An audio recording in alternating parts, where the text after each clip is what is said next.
Afternoon, everybody. Just thought I'd do a quick video on my 576 XP. I got this saw, I don't know, in spring, maybe 6 months ago. A buddy of mine threw this together. It's kind of a junk saw build, which is something I like doing. It's kind of fun to make a box of parts into a saw again. When I first saw these saws, my buddy had 5 or 6 of them. They were blowing up. He got them from a local auction. They're from the government. I didn't really think too much of them. Then I ran one, and I'm going to say these are good saws. Very smooth, lots of power, torquey, high chain speed. Only drawback is they're a little bit heavy. They're not super heavy, but they are heavier than a 372. So if you like lightweight, this is definitely not the saw for you. There are lighter saws that, like my 044, is very close in power. This has more power, but it's not so substantially more that you are, are only going to use the 576. So anyways, I got this saw. It was an OEM bottom end, 2012. My buddy put a new piston, rings, fuel filter, fuel line, impulse line, all new gaskets, that kind of stuff. And built me a saw. And he put a brand new EL50 carburetor. So this thing became a non-auto tune. Ran this saw for, I don't know, a tank or two. And I noticed it had some funny running problems. It would idle fine, it would start fine, had lots of power. It would 4-stroke, right as you get into the cut, it would 4-stroke and then it would clean up. It ran fine, but it would lean out after a big cut. Originally, I just thought maybe the rings need to seat. Sometimes you'll get a saw that the rings aren't seated yet and it'll run kind of funny. So I put 3, 4, 5 tanks through it. Didn't get any better, it got worse. As soon as the saw would get warm, let's say 10 minutes of use, it would start to lean out after a big cut. You'd cut with it, it wouldn't go back to idle. You'd tune it, it would run fine again for a while, and then it would start doing it again. It acted like it had an air leak, so I pressure and vac tested this saw. Couldn't find anything. It passed vac, it passed pressure. So I just decided, okay, I'm going to put crank seals in. So I put crank seals in. I put a new fuel line again. I changed the intake because I have a ton of parts for these saws. My buddy gave me what parts were left because I like this saw so much, he figured I'd keep it. And he gave me a lot of parts so that I could keep it running for my lifetime. Anyways, so after 3 or 4 months of getting frustrated, I'd throw this thing back on the shelf and then I'd play with it again.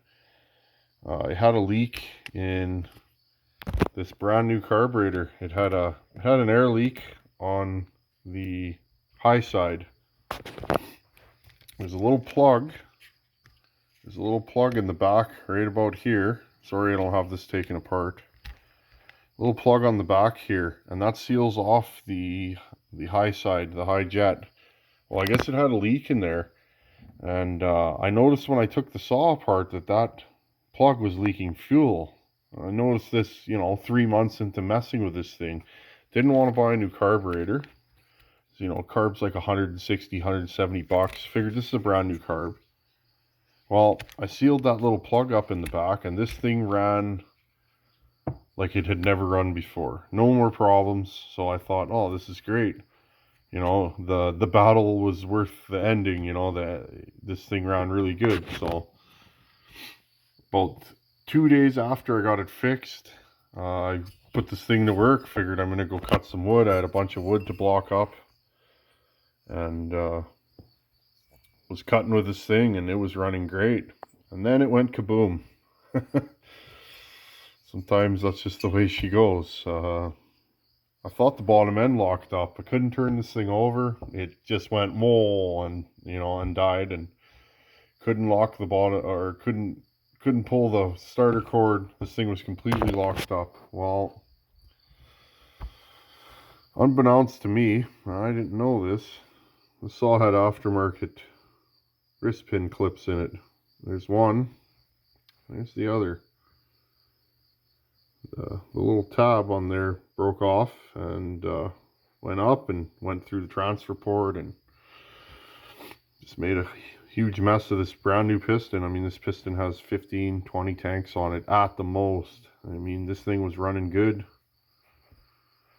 Anyways, so that's why you don't use aftermarket circlips. I have run them in the past, I'm not gonna lie. I have for my own saws. I've never had a problem, but this one broke. I tend to use OEM because I always hear people saying don't use aftermarket circlips. Nice part is there is some scoring in there. There's a little nick on top that can be cleaned up. Just put a little more radius on that transfer port. The bottom ones don't catch your finger, so I'm probably gonna run this thing again. I'll put a new piston in it, do OEM bottom end build. I'll get new bearings and seals. I'll probably do a video of that.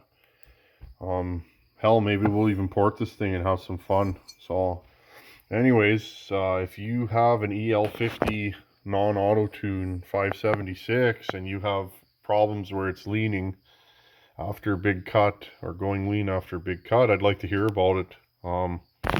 Here's the other fun part. I have enough parts.